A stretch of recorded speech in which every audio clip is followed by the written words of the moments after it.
de los 5 libros, ya que en él va a haber los hijos de Israel van a pasar a ser pueblo. Justamente en esta porción es la porción que van a pasar a ser pueblo.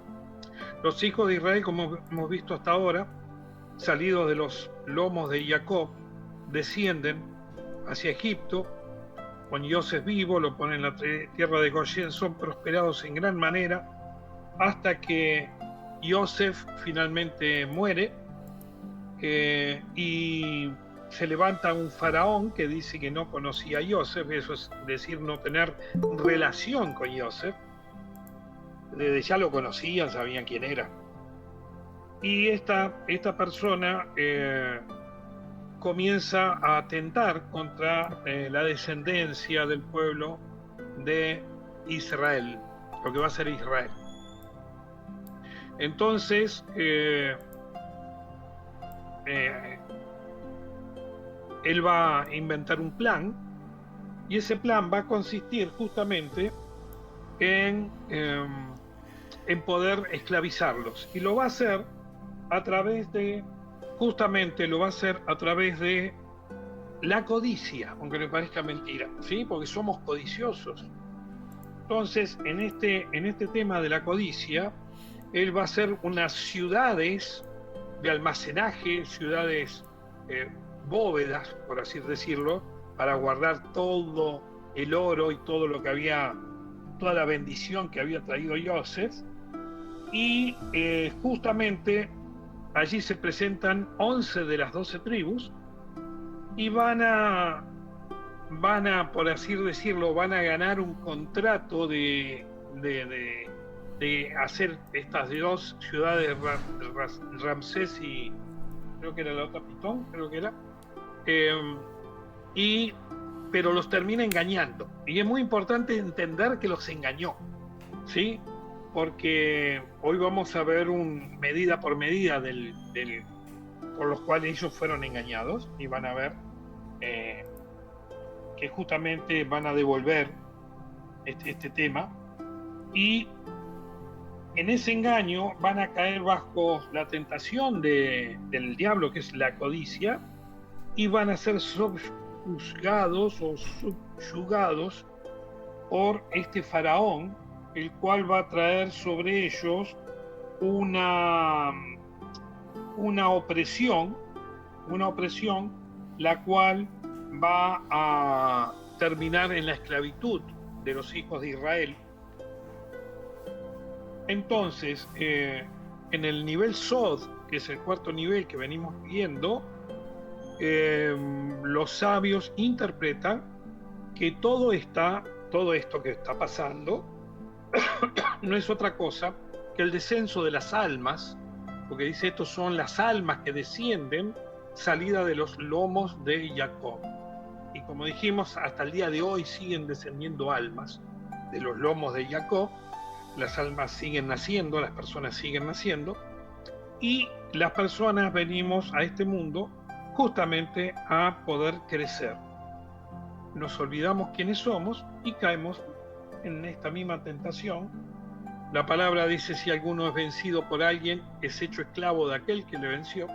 Y justamente Hasatán, si la serpiente, en este relato va a ser personificado en Faraón, ¿sí? Rey de Egipto. Egipto es la carne, nuestro cuerpo es la carne, que es Misraim, significa lugar de estrechez. No sé si cuántos de ustedes han sentido de pronto que el alma está como asfixiada dentro de este cuerpo, es como que quiere salir, ¿no?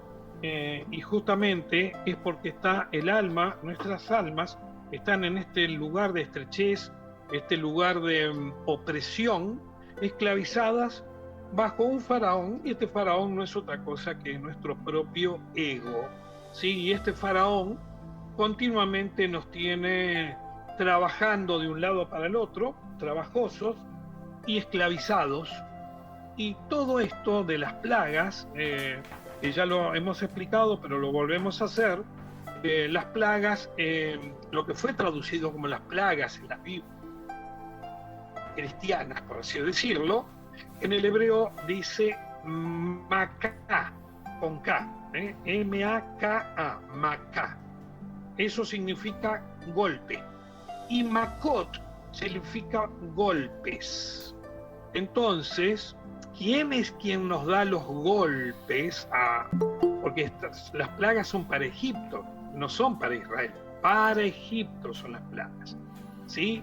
Las plagas es lo que va a liberar a Israel, es decir, nuestras almas, de este sistema que nos tiene totalmente esclavizados. Es ese el sistema de la carne, es el sistema de poseer, el de, digamos, no poseer para dar, sino poseer para mí mismo. ¿Se entiende? Es es como la fuerza que absorbe nada más para tener, como el codicioso. Entonces, una de las transformaciones que tenemos que tener es que nuestras almas reciben de Dios, porque toda bendición viene del Padre de las Luces, pero esa bendición no es para que quede guardada dentro nuestro, sino es para darla y para compartirla. Los sabios se preguntan por qué toda la Torá le fue dada a un solo hombre, llamado Moshe. Y responden, porque Moshe era no solamente el hombre más humilde de la tierra, sino que Moshe, todo lo que Dios lo decía, lo contaba, lo daba. ¿Sí? Es como que te pongan agua en la jarra y vos automáticamente llenás vasos. Bueno, todos esos vasos, ¿sí? Son el pueblo de Israel, y él, todo lo que se le daba, él lo compartía, ¿sí? Entonces, por esa razón, dice, porque no se guardó nada, ¿sí? Todo lo dio. Así que Moshe va a representar el alma. Faraón, rey de Egipto, no es otra cosa que nuestro ego. Y los golpes, son 10 golpes en total. Estos golpes, ¿sí? Son justamente para liberar a cada una de las cualidades que están bajo el maligno, que están bajo el ego, ¿sí? ¿Cuáles son estas 10 cualidades? Se las nombro. Tiene el Gesed, la bondad, lo voy a decir en castellano que es más fácil, la bondad, el juicio, la belleza del equilibrio, la persistencia, son cualidades, la humildad, tremenda cualidad, la santidad, tiene que ver con la comida y con el sexo, ¿sí? Y el cuerpo humano. Esas son las 7 cualidades que vimos la vez pasada, y me gustaría agregarles algo con respecto a lo que vimos la semana pasada.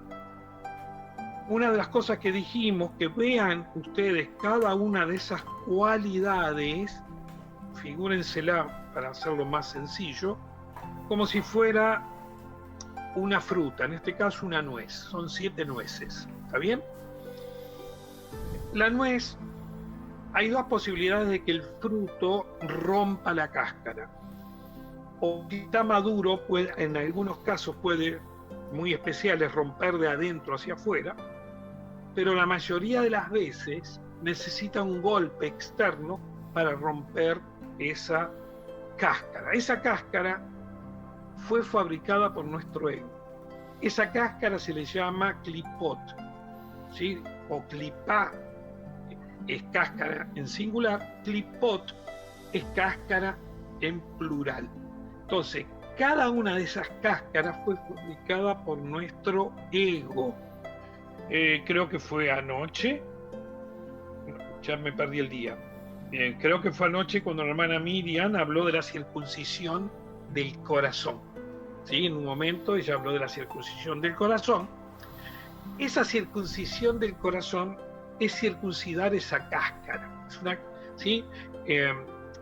Somos todas personas mayores. En la circuncisión, el prepucio, ¿sí? Justamente es sacado, removido en la circuncisión, lo que hace al miembro masculino que quede sensible cuando tiene justamente la cáscara, es, ¿sí?, que sería el prepucio, insensible.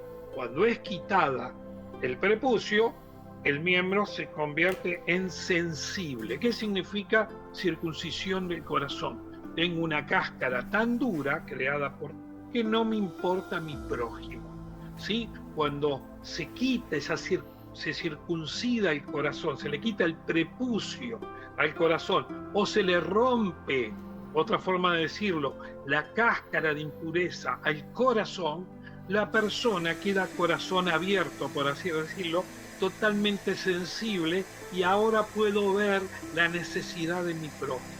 Ahora puedo ver el dolor del prójimo.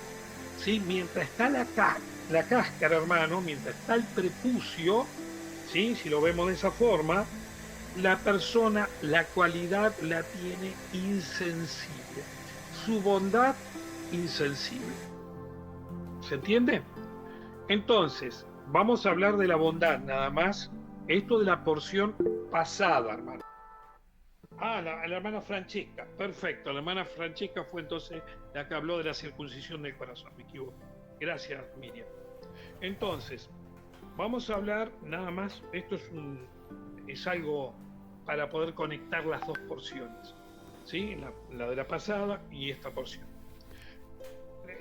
Hablando, Dios nos da el golpe, ¿sí? Por eso Yeshua va a decir: el que te golpeó una mejilla. ¿Por qué? Porque a la cualidad de la bondad de Gesed y la cualidad de la Geburá, de la justicia, se le denomina, ¿sí?, los sabios le denominan, uno de los nombres es las mejillas, ¿sí?, o las alas también, las mejillas. Entonces Yeshua dice: el que te golpeó en una mejilla. ¿Quién te golpea en una mejilla? Dios. ¿Cuál es ese golpe?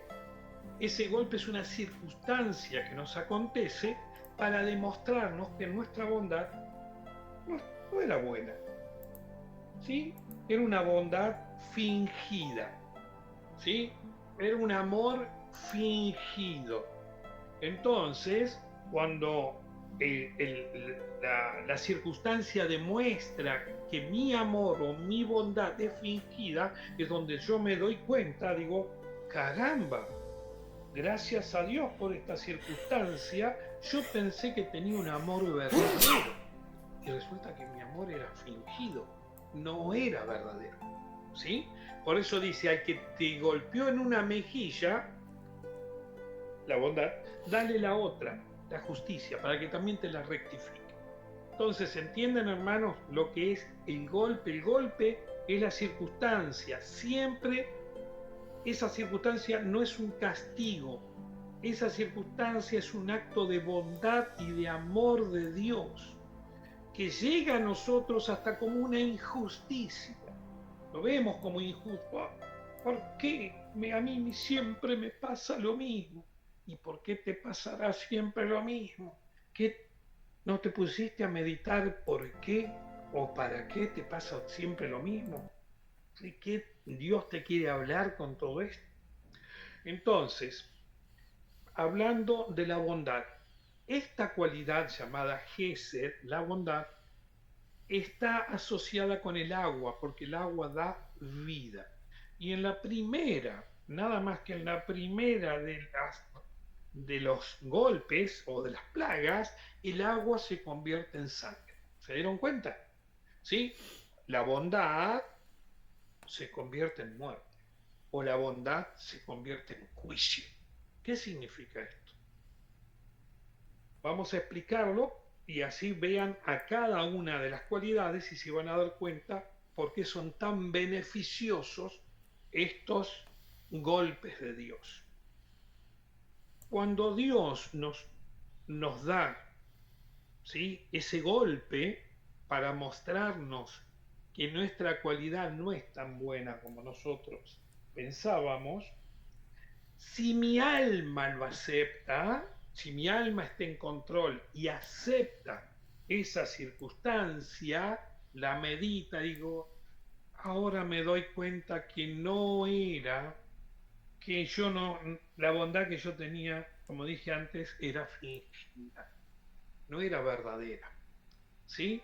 Entonces, eso si lo acepta mi alma, ¿sí? Si lo acepta mi alma, dice la verdad, ahora me doy cuenta de que yo no era la persona, no tenía esta cualidad como pensé que la tenía. Yo creía que era muy bondadoso y ocurrió esta circunstancia y me doy cuenta que no soy nada bondadoso o que mi bondad no es tan buena como yo pensé.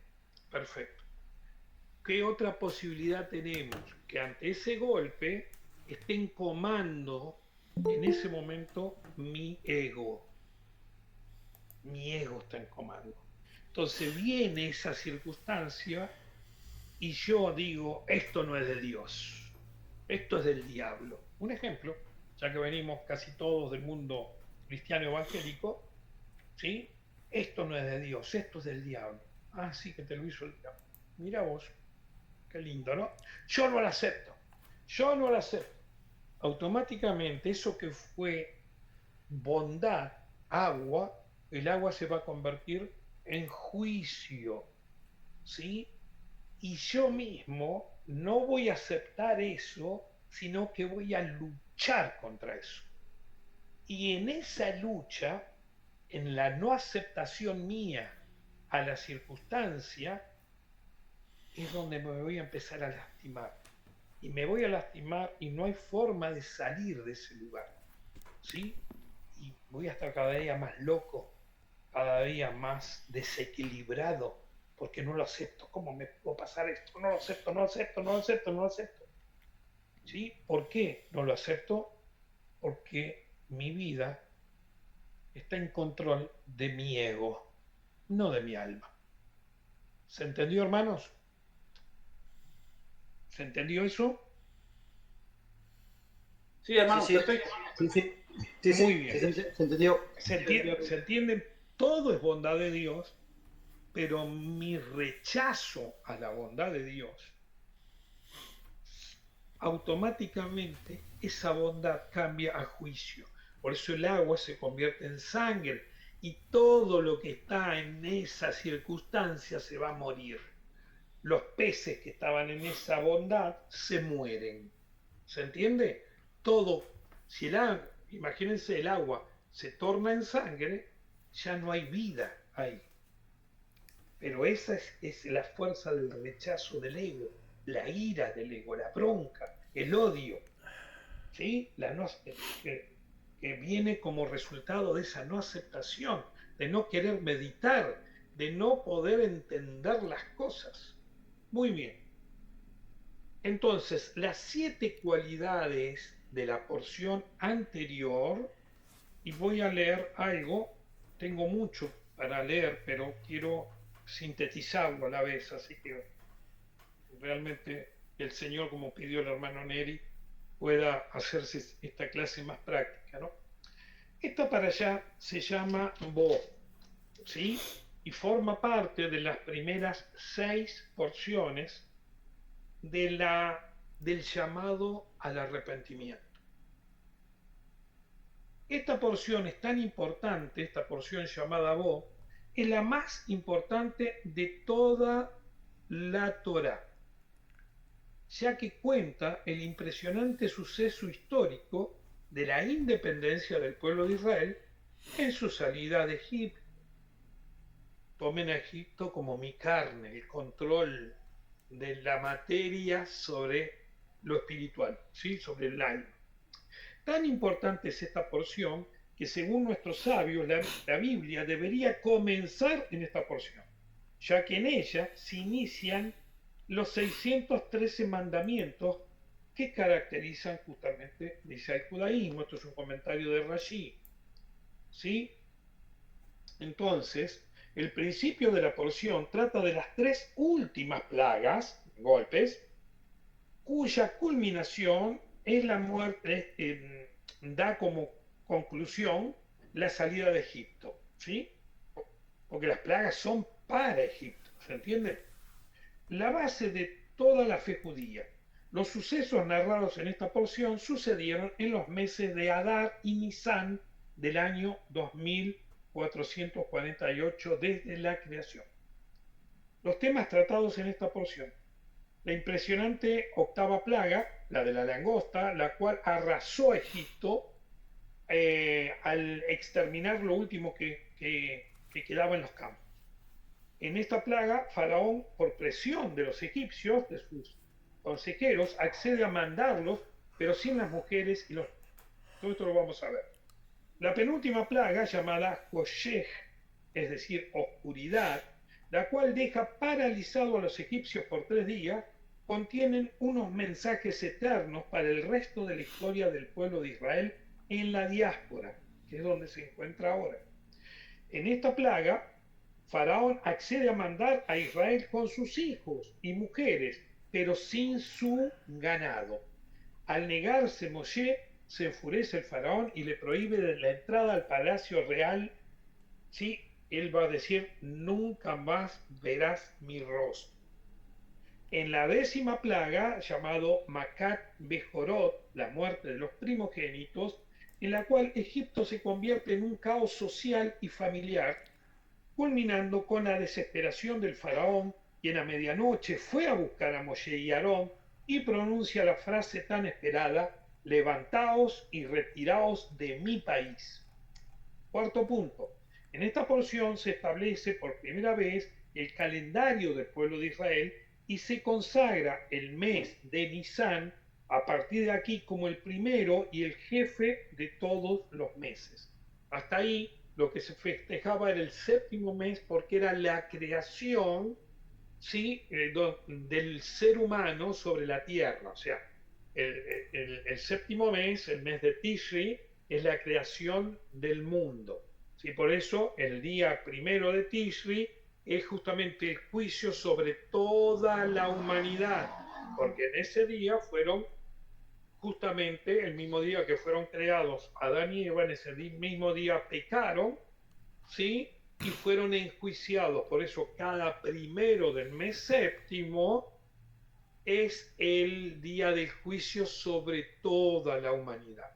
Pero este mes, el mes de Nisan, es justamente el primero de los meses, porque aquí, en este mes, es donde Israel se consagra como pueblo adquirido, comprado, redimido, sí, por Dios. Oh, está sonando las alarmas de nuestro barrio. Quinto punto: se encomiendan varios preceptos relacionados con el sacrificio del Corbán de Pesach que hicieron Israel en Egipto antes de salir y que realizarán en el futuro. Sexto punto: la Torá cuenta con el impresionante suceso del éxodo de Egipto, donde salen 600.000 hebreos adultos, aparte de las mujeres y los niños, más un grupo numeroso de los llamados Erev Rab, que son las mezclas de los gentiles que fueron anexados a ellos. El séptimo punto: la definición de la noche de Pesach, ¿sí?, como la noche aguardada, cosa que se respeta con mucha devoción dentro del pueblo de Israel hasta el día de hoy. Y octavo punto: finalmente la Torá expresa el mandamiento del rescate de los primogénitos y deriva del milagro de la salvación de los primogénitos. En esta parte la Torá ordena otros preceptos testimoniales de la salida de Egipto, como son colocarse los tefilín en la mano y en la cabeza. Muy bien, aquí va a haber, por primera vez, van a aparecer en esta porción, se van a encontrar 9 mandamientos activos o positivos y 11 mandamientos pasivos o no positivos. ¿Sí? Entre ellos, establecer el mes, ¿sí?, como el nacimiento de la luna nueva, y va a haber que tener testigos frente al tribunal en Jerusalén. O sea, este es uno de los mandamientos, ¿no?, positivos. Esperen un segundito, hermanos, que está muy fuerte esto. No sé, que alguien ha tocado del barrio la alarma. Y vamos. Vamos a cerrar ahí, disculpen nada. Bueno, entonces, vamos a hablar un poquito, hermanos, con referencia a una introducción que gracias a Dios mi hijo me dio y lo estuvimos viendo esta tarde y me gustó mucho porque es muy sencillito, así que por eso voy viendo cómo lo voy intercalando. En esta parashá Bo marca el clímax del proceso de redención. Si la parashá anterior, Baerá, nos mostró el quiebre del poder físico de Egipto, porque atacó justamente nuestras cualidades, digamos, de abajo, correspondiente a estas cualidades internas que tenemos, Bo, esta para allá, nos revela el quiebre del poder interno, es decir, el quiebre del poder del pensamiento, de la conciencia, del conocimiento, ¿sí? O de la sabiduría. Y miren, si alguien puede leer Santiago 3, del 15 al 17, hay un pasaje, si no lo pueden leer, salgo yo un segundito de acá porque se lo mandé a Neri para que podamos entender, eh, para que podamos entender, hermanos, eh, lo siguiente, porque a veces leemos los textos y no entendemos, la sabiduría es buena, es mala, ¿sí? El conocimiento envanece, o sea, bueno, justamente, miren lo que dice el texto. Dijimos que esta porción quiebra el poder interno de la persona. ¿Sí? Estamos hablando de las últimas tres plagas, tres golpes, sobre tres cualidades que tenemos, son las cualidades superiores que están en nuestra cabeza, en nuestra Neshama, y tiene que ver con el entendimiento, con la sabiduría y con eh, la comprensión, el conocimiento. Escuchen lo que dice Santiago 3 del 15 al 17. Porque esta sabiduría, la que tiene Faraón, ¿sí? En la que esta sabiduría no es la que desciende de lo alto, sino es terrenal, animal, diabólica. Porque donde hay celos y contención, allí hay perturbación y toda obra perversa. Pero la sabiduría que es de lo alto, es decir, el hombre regenerado, digamos, ¿sí? La sabiduría que desciende al alma, es primeramente pura, después pacífica, amable, benigna, llena de misericordia y de buenos frutos, sin incertidumbre ni hipocresía. ¿Escucharon, hermanos? Se los vuelvo a reiterar. Tenemos que entender que una es la mentalidad caída, porque estas tres plagas van a atacar nuestra mentalidad caída, nuestra mentalidad baja, nuestra mentalidad del ego, nuestra mentalidad de faraón, la que tira para abajo. Por eso estos golpes si vienen a darnos la libertad en en nuestra alma superior, que es la Neshama, ¿sí? Donde están estas tres cualidades que tienen que ver con el entendimiento. ¿Sí? ¿Cuántas personas dicen, ay, yo entiendo la Biblia de esta forma? Aún los creyentes. No me van a decir nada, yo la entiendo así, y punto. Yo tenía familiares que decían de esa forma. Y no tenían nada, como la entendían, no tenía nada que ver con lo que decía la palabra. ¿Y dónde venía ese entendimiento? ¿Ese entendimiento era de arriba o era de abajo? ¿Sí? Entonces quiero que entendamos que todos tenemos esto, todos. Por eso son los 10 golpes, y ahora vamos a hablar otra vez de los 3 golpes a la cabeza, ¿sí? Que van a estar sintetizados o simbólicamente en la plaga de las langostas, de la oscuridad y de la muerte de los primogénitos. Y esto tiene que ver con estas tres áreas de nuestra cabeza, ¿sí? De nuestra alma superior. Vuelvo a leer el texto para que nos quede en claro, porque acá va a nombrar las dos sabidurías que tiene el ser humano, o la sabiduría del alma, que la va a decir después, o la sabiduría del ego, ¿sí? Porque esta sabiduría no es la que desciende de lo alto, sino es terrenal, animal y diabólica. Diabólica, ego, ¿sí? Sególatra. Porque donde hay celos, ¿sí? ¿Quién tiene celos? El egoísta. Y contención, allí hay perturbación y toda obra perversa.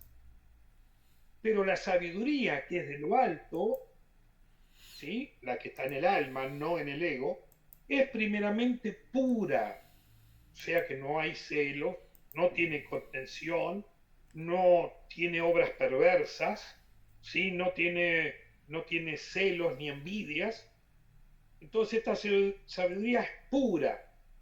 Después es pacífica, es amable, benigna, llena de misericordia y de buenos frutos, sin incertidumbre. O sea, ¿por qué sin incertidumbre? Tiene fe. ¿Quién es la que tiene incertidumbre?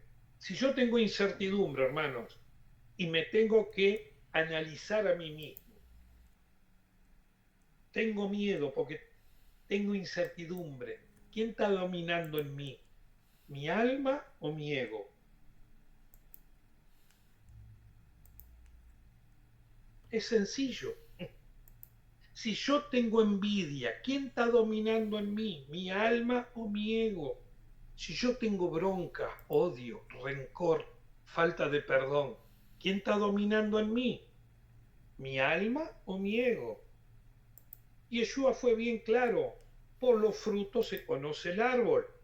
O está el árbol de la vida, que es mi alma, o está el árbol de la muerte, que es mi ego.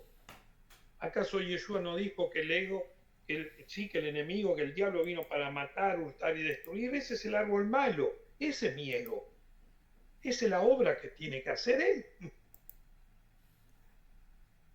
¿Se entiende, hermanos? Es muy sencillo esto. Vamos, entro de nuevo, un segundito. Estoy desde el teléfono, ¿no? Se entiende bien, Rubén. Perfecto. El análisis de los temas de esta porción es primero el endurecimiento del corazón como un proceso pedagógico, es decir, para aprender. Dios no endurece arbitrariamente, permite que el pensamiento egipcio llegue a su máxima expresión para luego colapsar. Si me juego al loto, gano un montón de millonadas y voy a ser feliz. ¿Sí? Si consigo este trabajo, ya está, estoy hecho. Por eso leímos en la vez pasada que Egipto es una caña cascada y si Israel se apoya en esa caña, la caña se quiebra y la traspasa la mano. ¿Sí? ¿Saben lo que? ¿Vieron los cortes de una caña cascada, hermano? Es más cortante que una gilet, que un bisturí, prácticamente es una caña cascada. Entonces, ¿qué son? Porque estos son los juicios, digamos, contra los dioses de Egipto. ¿Quiénes son los dioses de Egipto? Son todos aquellos dioses en los que yo me apoyo. Si tengo este trabajo, listo, nunca más voy a tener necesidad. Si hago esto, voy a hacer un negocio bárbaro. Y me voy apoyando en cosas materiales. ¿Sí? Contamos el Shabbat pasado que mi hijo dijo, un segundito que saludo a mi nieta, se va a Brasil. Oren abajo. Buenísimo. Dios te bendiga mucho. Que disfruten, que la pasen lindo. Muy bien. Entonces, ¿por qué son los juicios contra los dioses? Porque esos dioses son los que mi ego se apoya. ¿Entienden, hermanos? Cada uno de nosotros tenemos dioses. Si hago esta venta, me salvo para todo el año. Si logro esto, chao. Hay gente que dice, si se me da esta, no le pido más nada a Dios. Todo al revés. Cuando Dios quiere que todo el tiempo le hablemos. Entonces, Dios permite en este endurecimiento, porque es el pensamiento de abajo, ¿sí? El diabólico que tenemos, que este pensamiento egipcio llegue a su máxima expresión para luego colapsar y darte cuenta que dependés de Dios, no dependés de ningún ser humano. Como me decía David, el primer cliente que tuvo él con la música, que lo tiene actualmente, le dijo: David, mientras yo viva, no te va a faltar trabajo. Y él dijo: ay, qué bueno, voy a tener trabajo de por vida, qué bueno, qué bueno. Y después dijo, entró en sí, dijo: ¡ah! Yo no dependo de él, yo dependo de Hashem. Él es el que me sostiene. Ya estaba, ¿se dan cuenta? Ya estaba poniendo su esperanza en un ser humano. Sí, y mire que ese ser humano tuvo cáncer y le habían dado 6 meses de vida. Oramos, hizo su trabajo interno y Dios lo sanó de cáncer. Imagínense si él apoya su esperanza sobre un ser humano y Dios se lo lleva. ¿Dónde fue tu ídolo? ¿Se dan cuenta por qué cuando hacen esa referencia es una caña cascada? Todas las cosas en que podemos nosotros apoyarnos no sirven para nada. Y Yeshua habla del tipo que fue y amarrocó y dice: necio, esta noche vienen a pedirte tu alma. ¿De qué te sirvió todo esto? Uy, con esto, mira, ya lleno este galpón y ya tengo para vivir el resto de mi vida. Y a la noche lo venían a buscar. Muy bien. Esto que leí es un comentario de Sifor, ¿no? De que Dios deja que el pensamiento del ser humano, este pensamiento del ego, de Faraón, llegue a su clima máximo y de pronto, ¿qué pasó? Se me fundimos la empresa. ¿Y ahora? Esto que le iba a dar de comer hasta a mis hijos y a mis nietos, ¿y ahora? Se fundió, cayó. ¿Y ahora? Pero en esto tenía la esperanza. Ahora voy a los pies del Señor y lloro y pido perdón y me doy cuenta que ningún trabajo me sostiene a mí, que no hay nada del mundo que me dé vida, ¿sí? Solamente Dios, dependo de allá. La Parashá introduce por primera vez el mandato de contarle a los hijos lo sucedido.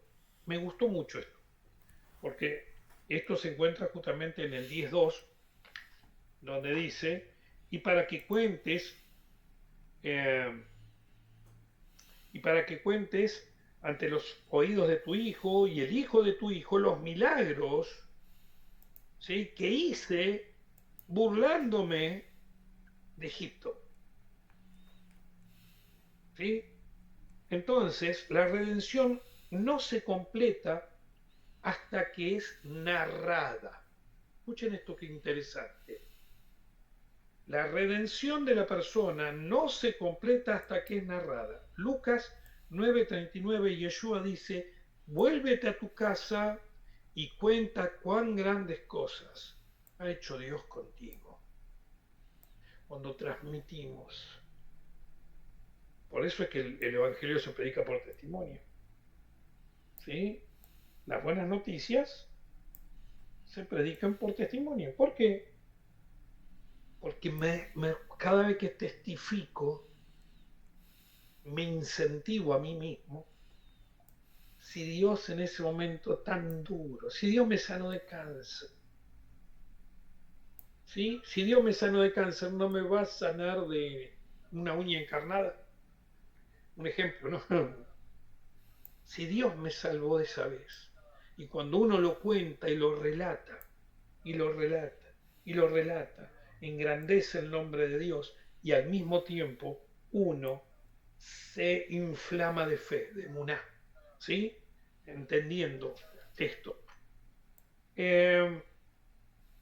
Entonces, el marco conceptual, que ahora vamos a entrar, de estas tres plagas, son justamente, como dijimos, las Sefirat superiores.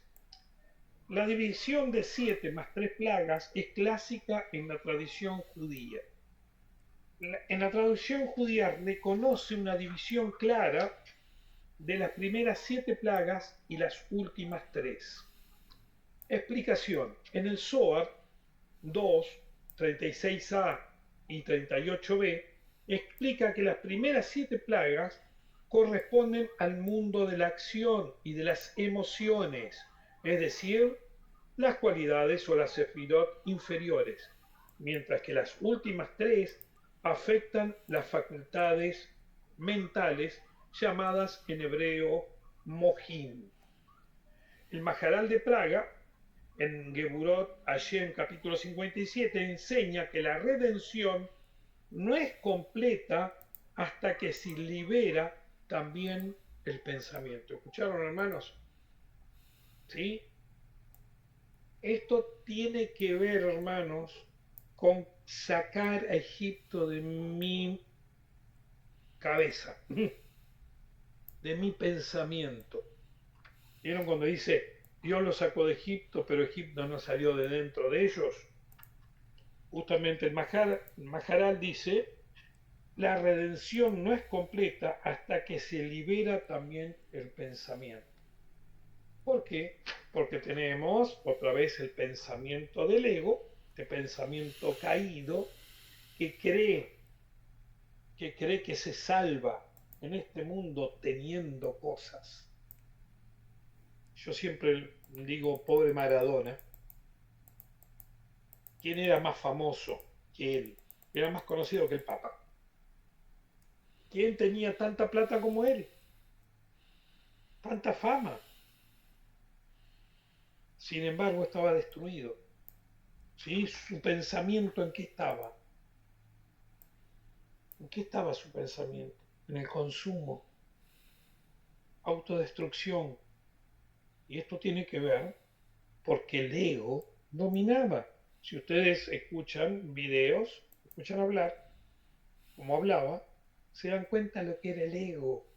El ego estaba a flor de piel todo el tiempo. ¿Sí?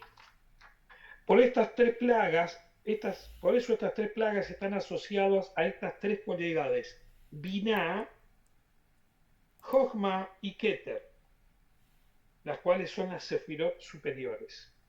Estas tres plagas atacan la estructura mental, la recepción de la realidad y la autonomía del yo. Esto lo dice el Arizal, ¿sí? Entonces, hay alguien que no ha leído esta porción, hermanos. Siempre queremos que les animamos a que lean las porciones para así no estar leyendo todo, porque si no nos da el tiempo, ¿sí? Pero estas porciones va a comenzar hablando Dios a Faraón, perdón, a Moshe, y le dice, ven hacia Faraón. Ahora esto es muy extraño, ¿sí? Y esto tiene que ver con una de las cualidades que tiene Dios, que Dios está en todo lugar. Imagínense que en la casa de ustedes está Dios hablando con ustedes y le dice a cada uno de ustedes, ven hacia Faraón, ven hacia acá, hacia donde está Faraón. Pero ¿cómo si está en la casa? No le dice Dios, ve hacia Faraón, sino ven hacia Faraón, ven hacia acá adentro, porque Dios también está donde está el ego. ¿Se entiende, hermanos? Dios también está en todo lugar. En ese lugar tan recóndito de nuestro ser, donde habita el ego, también está Dios. Dice, vení hacia Faraón, vení hacia el palacio de Faraón y vas a decirle lo siguiente. Dice, porque yo he endurecido el corazón de él y de sus sirvientes para poner en ellos mis señales. Es increíble que es la primera vez que Dios va a decir que va a poner señales, ¿sí? Entonces, acá va a venir, y esto, recuerden, le dice, es para que lo cuentes a los oídos de tu hijo y los hijos de tu hijo, los milagros que hice burlándome en Egipto y mis señales que puse en ellos. Y sabréis que yo soy Adonai. Y vino Moshe y Aarón al faraón y le dijeron a él, así ha dicho Dios Todopoderoso, el Dios de los hebreos, ¿hasta cuándo te rehusas a someterte ante mí? Libera a mi pueblo y me servirán a mí.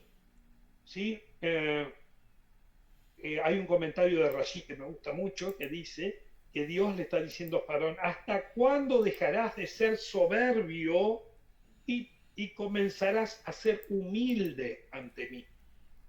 ¿Sí? Porque justamente una de las características, hermanos, para que nos conozcamos, que nuestro ego lo que menos tiene es humildad. Nuestra alma tiene humildad, el ego no tiene humildad. Así que cuando a nosotros mismos nos demos cuenta, hermanos, que no tenemos humildad, ¿sí? Que no tenemos humildad, eh, entonces ahí nos podemos dar cuenta de quién está gobernando en nosotros. Mi ego está gobernando, ¿eh? Porque el ego no se humilla. ¿Recuerdan? En Ezequiel 29:2, el ego dice, dile este mensaje a Faraón, rey de Egipto. Tú dices, yo estoy dice al dragón o a la bestia que está posada ahí entre los ríos y que dice, yo hice el Nilo, yo lo creé para mí. ¿Sí? Entonces Faraón tiene esa actitud de yo como porque yo trabajo. ¿Sí? Si no fuera por mis esfuerzos, acá no pasaría nada. Cada vez que hablamos así, hermanos, tenemos que tener en cuenta que es justamente nuestro ego, ¿sí? Es nuestro ego quien está en control de cada uno de nosotros. Entonces, acá va a venir la primera de las plagas, de estas primeras tres, y dice, ¿por qué si rehusas tú a liberar a mi pueblo, aquí yo voy a traer mañana la langosta en tus fronteras? El tema es que la langosta vino, hermanos, y la langosta se comió. La langosta tiene que ver con nuestro entendimiento. ¿Sí? La langosta va a atacar nuestro entendimiento. La langosta dice que vino y todo lo verde que había quedado, ¿sí? El entendimiento, yo comprendo esto así lo entiendo yo. Ojo que esto es para todos, para cada uno de nosotros. Hay personas que les cuesta mucho aprender porque ya tenemos, ¿sí? Un preconcepto armado, el cual no da lugar a que pueda haber un conocimiento nuevo. Por eso es el quiebre de la vasija, el quiebre del recipiente, el quiebre de la cáscara. ¿Sí? Porque yo me creo que me la sé. No, como yo la aprendí, no la aprendió nadie. Yo me la sé toda. Entonces dice a Dios, así que la sabes toda. Sí, si hacemos así, así, salimos adelante. ¿Listo? Allá mandó Dios la langosta. ¿Y qué pasó? ¿Qué pasó con tu pensamiento que pensabas que hacías y salías adelante? Pasó la langosta y no quedó nada. Tan grande fue el golpe, ¿sí? Que justamente vamos a ver los 4 niveles en referencia a la langosta. Esto se encuentra en Éxodo del 10, del 1 hasta el 20. La langosta cubre la tierra, está en el chat, hermanos, en el literal. La langosta cubre la tierra y consume todo lo que había quedado. Dice Rashi que nunca hubo una plaga así, ni la habrá. En el nivel Remesh, la destrucción fue total de las reservas y fueron anuladas toda la planificación futura que la persona tenga. Yo no sé ustedes serán, pero yo les digo lo que me pasó a mí. Yo decía, voy a hacer esto y esto y esto, y voy a hacer esto otro, y voy a multiplicar acá por 2, y después multiplico estos 2 por otros 4 más, y por 8, y me hacía un castillo en mi pensamiento. ¿Y sabes lo que pasaba? El Señor decía, sí, ¿estás confiado en eso? Ok. Y esa planificación, pasaba la langosta, hermano. Señor, pasaba la langosta, ¿sabe cómo terminaba? Llorando delante de la presencia de Dios. Ay, Señor, todos mis planes se vinieron abajo. Entonces, Shemot Rabá 13:5 enseña que esta plaga vino para mostrar que no hay sustento ni provisión cuando Dios retira su bendición. En el nivel Drash, del Midrash, la plaga quiebra la confianza egipcia en su inteligencia estratégica. ¿Sí? En Shemot Rabá 13:7 dice, no fue una plaga común, sino una enviada por decreto divino para que Egipto supiera que su sabiduría no podía sostenerse. El pensamiento autónomo sin sometimiento a Dios se revela como impotente. Y ahora vamos al cuarto nivel del tema de la langosta. La langosta representa un entendimiento que consume el lugar de edificar. ¿Alguna pregunta, hermanos? ¿Alguna pregunta ahí?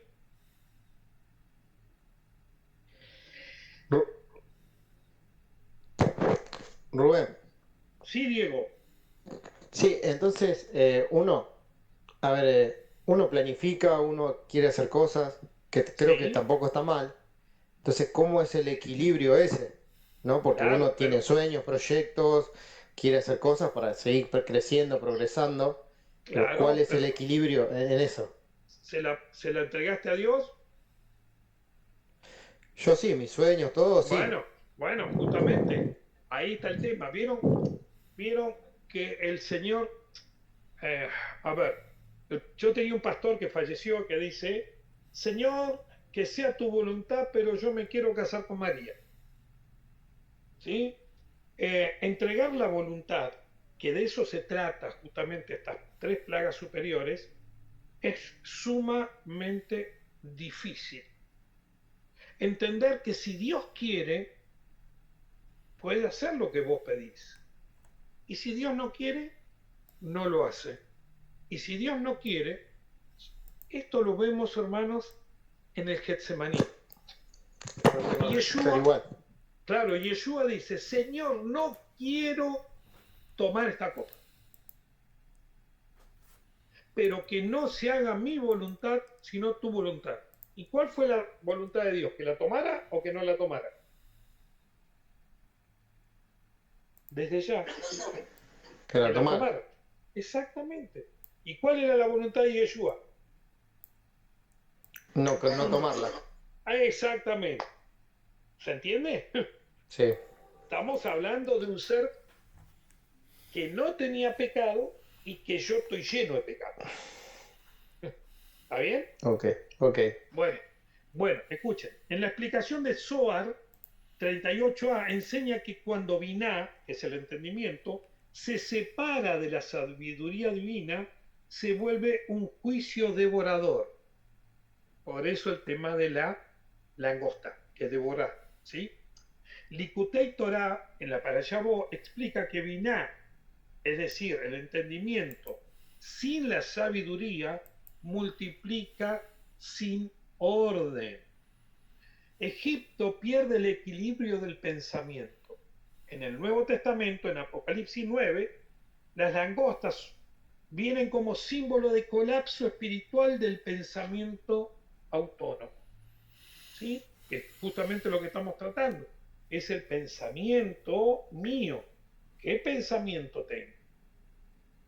¿Sí? Porque justamente la langosta va a atacar, estamos hablando de atacar estas tres sefirat superiores que están bajo el dominio de quién, no del alma, sino de mi ego. ¿Se entiende? Muy bien. Ahora inmediatamente ya van a ver siempre lo mismo, que va a ser que Faraón lo manda a llamar y le dice, mirá, decirle que por favor no queremos más, no devastado todo, que retire la langosta. Moshe ora a Dios, Dios le dice, manda que venga un viento occidental, el otro era un viento oriental que trajo la langosta, ahora viene un viento occidental y las langostas todas van al mar de los juncos y se mueren todas, no queda una sola langosta. Paso, se vuelve a presentar Moshe por orden de Dios y le dice lo siguiente, ¿sí? Le dice lo siguiente: deja ir a mi pueblo. Esto estamos ahora en Shemot 10 del 21, lo estoy buscando desde el 21, ¿sí? Dice así: y dijo Dios a Moshe, extiende alzando tu mano hacia el cielo y habrá oscuridad, porque le dice que lo deje y él no quiere, sobre la tierra de Egipto, y se palpará la oscuridad. Esta oscuridad es llamada Hoshech, ¿sí? Entonces, esta plaga es extremadamente increíble, hermanos. Rashi va a decir, a ver, no, me voy a saltear esto. Y extendió, alzando Moshe su mano hacia el cielo, y hubo oscuridad tenebrosa en toda la tierra de Egipto 3 días. Dice, aunque todas las plagas permanecieron durante 7 días, esta plaga duró en total 6 días. 3 días fueron de oscuridad y otros 3 de parálisis total. Comentario de Rashi. Escuchen lo que va a decir en la Torá, en el versículo 23. No vieron un hombre, o sea, cada hombre no pudo ver a su hermano, y no se levantaron desde su lugar por 3 días. Y todos los hijos de Israel tenían luz en sus asentamientos. Entonces, esta plaga es una plaga increíble, porque todas estas plagas las vamos a un golpe, los vamos a ver exactamente en el libro de Apocalipsis. Recuerden que vamos paralelos, ¿eh? En el libro son 7 y 3, y en Apocalipsis son 3 y 7, ¿sí? Porque funciona en espejo. La oscuridad, llamada Hoshech. Esta plaga fue palpable por 3 días, pero en Israel había luz. Dice en el versículo 22, fue una oscuridad que paralizaba. Eso en el literal. En el remes. El remes dice que había una separación absoluta entre dos conciencias. En Israel había luz, en el alma había luz, pero en Egipto, en el ego, que había oscuridad. Y la oscuridad era tan densa, ¿sí?, que se podía palpar. En el remes dice que se distinguía perfectamente de quién tenía fe, Israel, a quien no lo tenía. En el drash, esto me gusta mucho, la oscuridad era tan densa que impedía moverse. Explica en el libro de Shemot Rabbah 14:3, explica que quien estaba sentado no podía pararse, mostrando una parálisis interior. En el Drash dice, no es ausencia de luz física, sino es una parálisis interior. Vamos a hacer un comentario sobre esto. ¿Qué es la oscuridad? La oscuridad es la ignorancia, hermanos. La ignorancia era tan densa que se puede palpar. Estamos viviendo el día en el momento más tecnológico de la humanidad, donde con una tecla, apretando una tecla, moviendo un dedo, podemos tener acceso a toda la sabiduría que tiene la humanidad desde que está acá, en este mundo. Sin embargo, estamos en el momento de mayor ignorancia desde que el hombre está sobre la tierra. Sí, que paradójico todo esto. Tecnología, 10 puntos. ¿Sí? Conocimiento, 0 puntos. ¿Qué es lo que pasa? Porque no estamos hablando de un conocimiento tecnológico, estamos hablando de un conocimiento espiritual.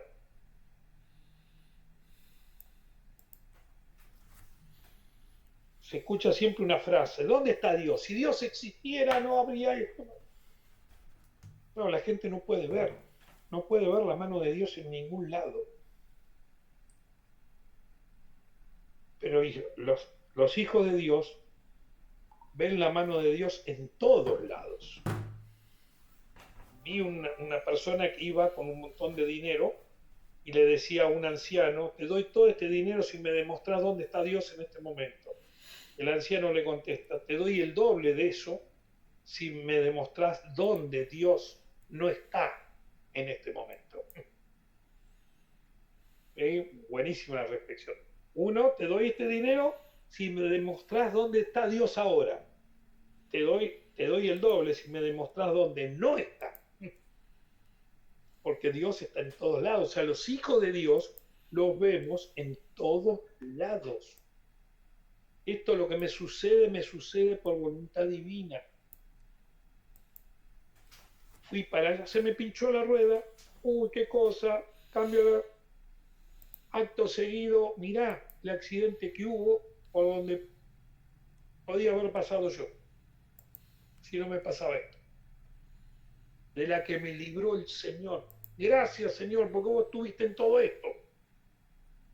Me dijo: Israel tiene luz, pero en Egipto, ¿por qué me sucede esto? Siempre me pasa a mí. No tenés misericordia de mí. Estoy orinado por un dinosaurio. Que uno mismo lo ha dicho, yo mismo lo he dicho. ¿Quién estaba en control? ¿Mi alma o mi ego? Lo que tiene la ignorancia dice que era tan densa que era palpable. Y escuchen esto: y nadie podía ver a su compañero. ¿Qué significa esto? Cuando estoy en mi yo no puedo ver a mi propio, porque estoy en oscuridad total. Y la parálisis vino para ayudarme a meditar. Y dice que esta parálisis Dios la da, dice el comentario, acá en la Torá, aún con enfermedades, nos paraliza.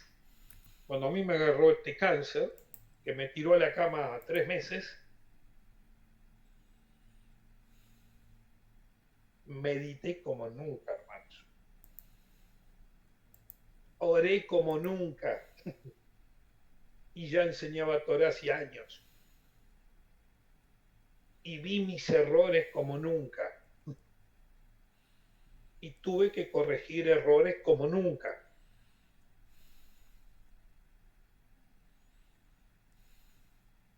En el nivel Sod, José está asociado con la ruptura de Jokmah. Jokmah es la sabiduría, ¿sí? Estamos hablando de antes hablamos del entendimiento y ahora la oscuridad tiene que ver con Jokmah, ¿sí? Con la luz y, y justamente la ruptura de Jochma, que es la luz inicial del pensamiento. En Zohar 1, 31b dice lo siguiente, enseña que la oscuridad es la ausencia de la sabiduría, la luz inicial de la mente. Y el Arizal explica que sin sabiduría la conciencia queda inmóvil. Sin sabiduría la mente no avanza, queda inmóvil. Por eso en Juan 1.5 dice, la luz resplandece en las tinieblas. Muy bien, ya vimos la segunda de de los golpes. Vamos a la tercera, la muerte de los primogénitos, y esto se encuentra en Shemot 11 al 13. No lo vamos a leer, ¿sí? Verán, ya son las 10 de la noche. Dice, la muerte de los primogénitos egipcios, los que van a morir son los primogénitos de Egipto, hermanos. Mas Israel es protegido.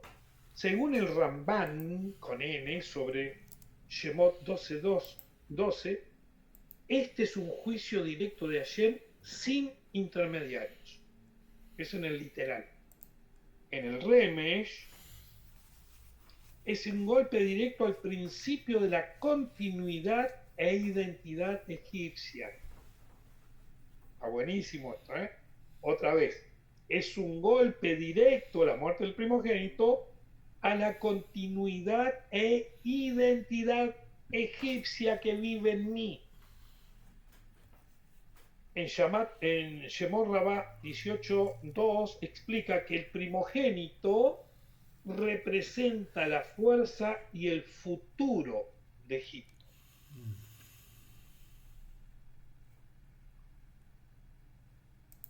¿Sí? En el Drash, la muerte de los primogénitos, el primogénito representa el primer pensamiento que tenemos, la fuente de todo lo que sigue. En el Zohar 2, 39b enseña que el primogénito es el Reshit. ¿Qué significa? El primogénito es la cabeza, el punto del cual todo se despliega. Egipto va a perder con la muerte de los primogénitos su lógica fundante. Y en el nivel Sod, esta plaga corresponde a la Sefirá Keter, que es la raíz de la voluntad y del yo. Esto está muy bueno para entenderlo, hermanos. Esta plaga corresponde a Keter, quien es la raíz de la voluntad y del yo. Zohar 3, 129a, asocia al primogénito con Keter, que es la raíz de la voluntad. Nosotros cuando vemos la muerte de los primogénitos, imagínense, ¿sí? Pues estamos viéndolo desde el nivel, ¿sí? El hijo es lo que continúa al padre, ¿se entiende? Y estamos hablando del primogénito de Egipto, ¿sí? El primogénito de Egipto que vive en mí. El Etz Haim explica que la redención requiere someter la voluntad egocéntrica. La redención no se completa hasta que la voluntad egocéntrica es quebrada. En el Nuevo Testamento, ¿sí? Colosenses 1.15, Yeshua, que es el Bejor Kol Briá, es decir, el primogénito, no en sentido biológico, sino ontológico. El sentido ontológico se refiere al estudio del ser, la existencia y la naturaleza fundamental de todas las cosas. ¿Sí? Todas las cosas fueron creadas por medio de él y para él. Él es la esencia de toda la creación. Sin embargo, Miren lo que dice en Lucas 22, 41 al 43. Y él se apartó de ellos a distancia como de un tiro de piedra y puestos de rodilla oró diciendo, Padre, si tú quieres pasa de mí esta copa. Y se le apareció un ángel del cielo para fortalecer. Me vienen textos tales como, por esto me ama el Padre, porque yo no hago mi voluntad, sino hago su voluntad. Yo no digo mis palabras, sino lo que le escucho decir a Él. Y yo no hago mis obras, sino lo que veo que Él hace. Por eso Él es el Hijo de Dios. Esto ya lo explicamos varias veces.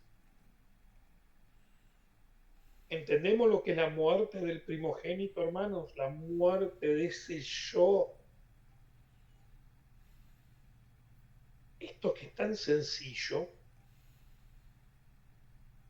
es tremendamente difícil. Por eso la muerte del yo es prácticamente muy pocos la logran. Porque es la muerte de Egipto, del primogénito de Egipto, del que va a seguir dominando. El nuevo faraón.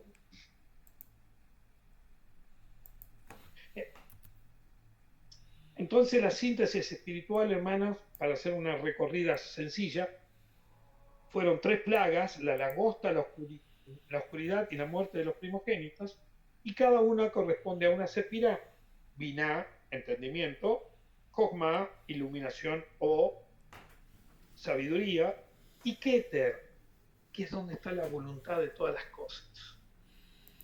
En ese primogénito, que es Keter, ahí es donde nace el primogénito, ¿sí? Es el inicio de todo. Usted sabe por qué, hermanos, les voy a decir algo. ¿Sabe por qué no dejamos de pecar? Porque no queremos dejar de pecar. Esa es la verdad. Muchas personas caen siempre en el mismo pecado. ¿Por qué? ¿Mataron al primogénito? No, no lo mataron. O sea que el primogénito sigue vivo.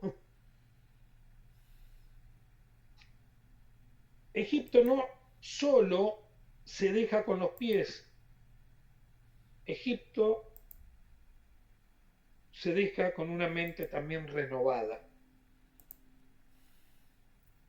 Rav Kook enseña en Orot Hat Teshuvah 6.7, enseña que la Teshuvah más profunda es la transformación del pensamiento. La Parashá va a seguir hablando de que el día primero del mes, justamente del mes de Nisan, van a tener que agarrar un cordero. Eso ya lo sabemos, y eso va a tener que hacer la referencia justamente con el día de la liberación, que va a ser el 14 de Nisan, que va a ser Pesach, donde Dios va a pasar por alto, Dios mismo se va a encargar de esta muerte de los primogénitos, y Dios va a pasar por alto donde esté la señal de la sangre, en el marco de las puertas. Y si ustedes ven, hermanos, es una letra Hei perfecta, ¿sí? Con la sangre del cordero. Esa es la señal que van a tener los hijos de Israel. Como cierre reflexivo, hermanos, Egipto no es solo un lugar, es una forma de pensar, una lógica que se resiste a la soberanía de Dios. Por eso Dios no solo rompe cadenas externas, sino que libera el pensamiento. Por eso está dicho, este mes será para ustedes el primero. Esto en Shemot 12.2. La redención comienza cuando el tiempo, la mente y la voluntad son reordenados. Hasta aquí.